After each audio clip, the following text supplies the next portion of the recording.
Balloons in room, teamwork. A group of employees was working in a software company. It was a team of 30 employees. This was a young, energetic, and dynamic team with keen enthusiasm and desire to learn and grow. The management decided to teach the employees about finding real solution to the problems. The team was called to play a game in a banquet hall. The group was quite surprised as they were called for playing game. All reached the venue holding various thoughts. As they entered the hall, they found the hall decorated beautifully with colorful decorative papers and balloons all over the place. It was more like a kids' play area than a corporate meeting hall. Everyone was surprised and gazed at each other. Also, there was a huge box of balloons placed at the center of the hall. The team leader asked everyone to pick a balloon from the box and asked them to blow it. Everyone happily picked a balloon and blew it. Then the team leader asked them to write their names on their balloon, carefully so that the balloons didn't blow up. All tried to write their names on the balloons, but not everyone was successful. A few balloons blew up due to pressure and they were given another chance to use another balloon. Those who failed to mark their names even after the second chance were ruled out of the game. After the second chance, 25 employees were qualified for the next level. All the balloons were collected and then put into a room. The team leader announced the employees to go to the room and pick the same balloon that had his name on it. Also, he told them that no balloon should blow up and warned them to be very careful. All 25 employees reached the room, where the balloons carrying their names were thrown here and there. They were searching for the respective balloons carrying their names.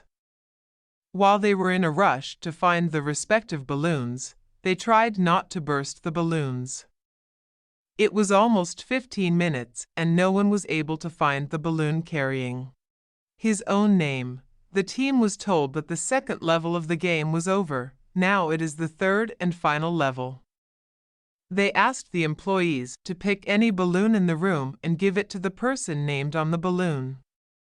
Within a couple of minutes, all balloons reached the hands of the respective employee and everyone reached the hall. The team leader announced, "This is called real solutions to the problems."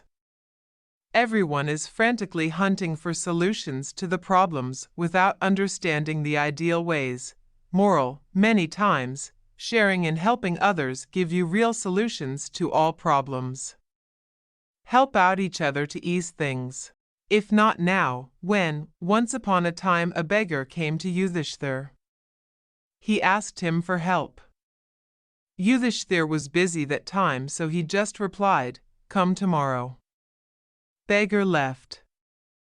After Beggar went away, Bhima, younger brother of Yudhishthir, took a big drum and started beating drum furiously. With every beat he started walking towards city with that big drum. Yudhishthir saw this and was surprised at his act. So he went to Bhima to ask him about it. Bhima replied, "Brother, I just found out that you have won battle against time and I wanted to tell this to everyone in this city." Yudhishthir looked at him and said, "What do you mean?" Bhima smiled and replied, "You just told that beggar to come tomorrow. How do you know that beggar would still be living tomorrow? Do you know that you would still be here tomorrow, even if you both are alive? Can you be sure that you would still in position to give anything to him? Or do you know he will still be needing anything from you tomorrow? How do you know that you both can meet tomorrow for sure? That's why I said that you are first person who has one time and that what I wanted to tell all people of this kingdom." Yudhishthir got the message behind this talk and called that beggar right away to give the necessary help. Moral: we never know what is there in future, what would come next moment. We should not leave things on tomorrow. Karna's question: once Karna met Sri Krishna and said, "My mother left me moment I was born. Was it my fault that I was born an illegitimate child? I didn't got education from Dronacharya just because I was considered a non-kshatriya, and then when I was able to learn from Lord Parshurama, he gave me curse to forget all what I had learned from him since I was a kshatriya. I was disgraced in Nrupadi's Swayamvar.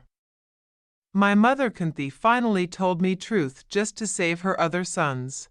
Whatever I have today was because of Duryodhana's charity and friendship. So how I am wrong in taking his side? Sri Krishna replied, Karna. I was born in jail. Death was waiting for me even before I was born. I was separated from my birth parents, and from birth I was attacked many times. I didn't had any education till I was 16, while you were given education from childhood. You got to marry girl of your choice, but I didn't get to marry girl I loved. Rather, I ended up marrying those who wanted to marry me and ones I rescued from demons. I had to move my whole community from the banks of Yamuna to far-off seashore to save them from Jarasandh. I was called a coward for running away. Pandavas you talk about had to go for 14 years of exile, and then when they returned there was attempt to kill them. They had to live in hiding, and when they came back they had to face humiliation and face many troubles. Remember Karna. Everyone has to face challenges in life. Life is not fair on anybody. If Duryodhana has a lot of unfairness in life, so does Yudhishthir. What is right, dharma, is known to your mind, and no matter how much unfairness we get, how many times we were disgraced, how many times we were denied, but what matter is how you react at that time. Life's unfairness doesn't give you right to walk the wrong path. Always remember, life may be tough at a point, but destiny is not created by the what happened to us, but by the steps we take.